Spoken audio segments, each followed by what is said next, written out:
Bozkurt Mekanik kanalına hoş geldiniz arkadaşlar. Bugün size araçlarımızda meydana gelebilecek alt takım sesleri ve bunların olası sebeplerinden bahsetmeye çalışacağım. Alt takımdan gelen sesler genellikle en fazla rastlanılan parçalar rotil, rot başı, rot kolu, akis başlarındaki boşluklar, dik rotlar burada ve şurada, dik rotlarımızdaki oluşan boşluklar ve viraj demir lastiklerinden kaynaklanabilmektedir. Bu rot başı ve rotillerin içerisinde oynar armut diye tabir edilen kısımlar bulunur. Yani bu rot başının taşıyacağı geçtiği şu kısımda dönme hareketini sağlayabilmesi için şunun içerisinde oynar yuvarlak gibi bir parça bulunmaktadır. Yani biz ona armut kısmı diyoruz. Orada boşluklar meydana gelebilmektedir. Bunlar boşluklar meydana geldiğinde çukur ve setlerde lıkırtı, tıkırtı şeklinde sese sebep olabilmektedir. Özellikle rotil ve dik rotlar bu çukur ve setlerde tıkırtı ve lıkırtı şeklinde kendini belli etmektedir. Rot başında da keza aynı boşluk olduğunda direksiyondaki boşlukta direksiyonlara boşluk yaptırır ve direksiyonda boşluk olarak da kendini gösterir. Ve yine çukur ve setlerde lıkırtı ve tıkırtı şeklinde belli eder kendisini. En çok rastlanan dediğim gibi alt takım sesi rot başı, rotil ve dik rotlardan kaynaklanan bu boşluklardan kaynaklanmaktadır.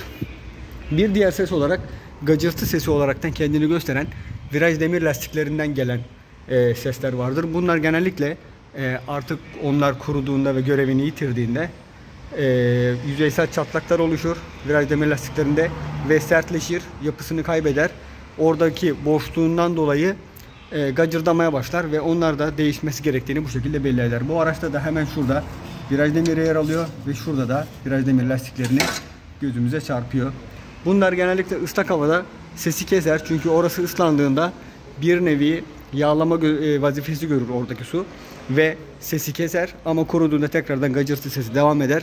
Normalde gacırtı sesi hiçbir şekilde gelmemesi gerekir aracınızdan. Bir diğer bahsedebileceğim alt takım sesi olarak bakıyorum. Burada kaliper pimleri gözüme çarpıyor. Fren kaliperi, şöyle isimlendirebiliriz bunları zaten olması gerektiği gibi. Fren braketi, fren kaliperi ve balatalarda şurada gözümüze çarpıyor. Buradaki çalışma mantığına bakacak olursak balatayı sıkan piston, yani fren kaliperi balatayı sıktığında o ileri geri hareket yapabilmesi için şuradaki kaliper pimleri kayar vaziyettedir. Yani ileri geri hareket edebilmesi gerekmektedir. Şurada kaliper pimleri yer alıyor. Bunun içerisindeki kaliper pimi zaman içerisinde bunun içerisinde gres yağı vardır. Ama işte yağlayıcı özelliğini kaybedip kuruduğunda burası korozyona uğrayabiliyor ve sıkışabiliyor veyahut da boşluk yapabiliyor. Boşluk yaptığında özellikle stabilize yollarda kaliper pimleri lıkırdama şeklinde sese sebep olur. Ama hareket halindeyken fren pedalına dokunduğumuzda lıkırdama sesi ya da tıkırdama sesi kesiliyorsa bu kaliper pimlerinden olduğunu gösterir bize. Çünkü freni sıktığımızda fren kaliperi balatayı ittirecek, oradaki boşluğu giderecek, kendini kasacak bir nevi ve buradaki boşluğu tolere edip o sesin gelmemesine sebep olacaktır. Dolayısıyla frene bastığımızda tıkırtı sesi gidiyorsa stabilize yolda bu fren kaliper piminden geliyor diyebiliriz. Ama kesilmeyen bir tıkırtı ya da lıkırtı sesi varsa muhtemelen rot başı ya da dik rottan gelme ihtimali yüksektir diyebiliriz. Bir diğer bahsedebileceğim alt takım sesi ya da yürüyen aksama da giriyor aynı zamanda. Akis başlarında oluşan boşluktan kaynaklanan sesler olabilmektedir. Bunlar sesten ziyade kendisini araç kalkışlarında ve vites geçişlerinde sarsma ve titreşimli kalkış olarak kendini belli edebilir. Ya da dönüşlerde dönüşlerde yine ses yapabilir araç. Kakır kukur şeklinde böyle bir garip bir hissiyatı vardır onun. Akis başlarındaki boşluktan kaynaklanan. Ve aynı zamanda genellikle yine aks bozuk olduğunda araçta yüklenme yaptığımızda, gaza bastığımızda bir tarafa doğru çekme yaptırabilir. Bozuk olan tarafa doğru genellikle. Bu gibi kendini gösterme şekli de vardır. Akise de bu şekilde kontrol sağlayabiliriz. Yine aracı mesela bu şekilde kaldırdığımızda ileri geri şu şekilde oynattığımızda boşluk var mı yok mu bu şekilde kontrollerini sağlayabiliriz. Yine alt takımdan bahsetmeye devam edecek olursak amortisörlerden bahsetmek istiyorum. Bunun için aracı biraz indiriyorum.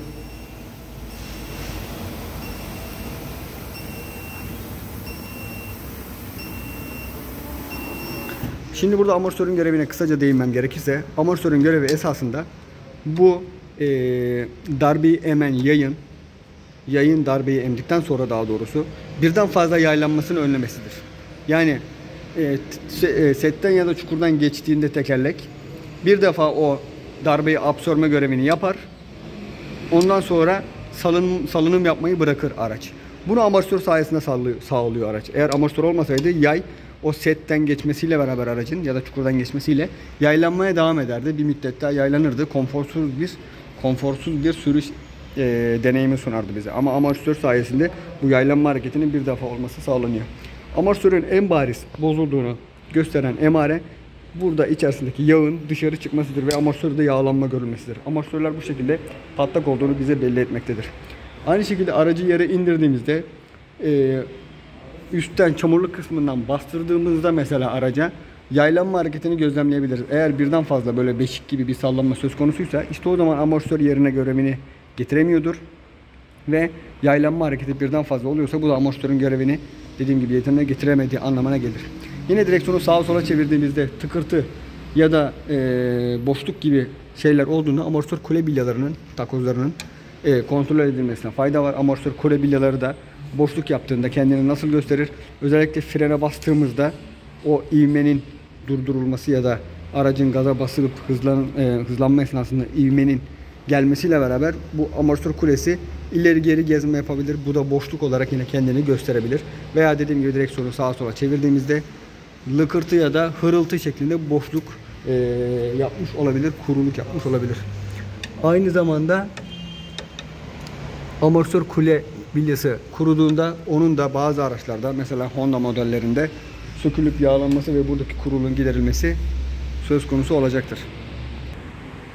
Yine bir diğer bahsedebileceğim alt takım sesi denge kollarındaki burçlarda oluşan boşluk ya da çatlaklardan meydana gelebilecek alt takım sesleri olabilir. Şimdi hemen onu gözlemlemek için aracımızı birazcık kaldıralım.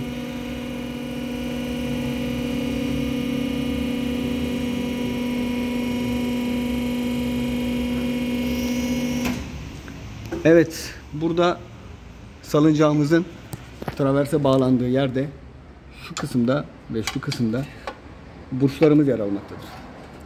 Bunlar kauçuk malzemelerdir ve zaman içerisinde kuruyup çatlayıp kopabilirler. Bunlar bu durumu yaşattığında bize, yani koptuklarında yine boşluk yaptırırlar ve alt takım aracın yolda gezmesine sebep olmaktan, aracın dalma yapmasına sebep olurlar, ses yapmasına sebep olurlar. Yani alt takımın o sıkılığını, o rigidliğini yitirdiğini ve gevşek hale geldiğini düşünün. Araç yolda düzgün bir şekilde yol tutamayacaktır diyebilirim. Yine arka tarafa baktığımız zaman burada bağımsız süspansiyonumuz yer alıyor. Bu araçta torsiyon değil, görüldüğü üzere bağımsız süspansiyon yer alıyor. Bu köpek balığı kasa diye tabir edilen 2009 Lancer aracımız.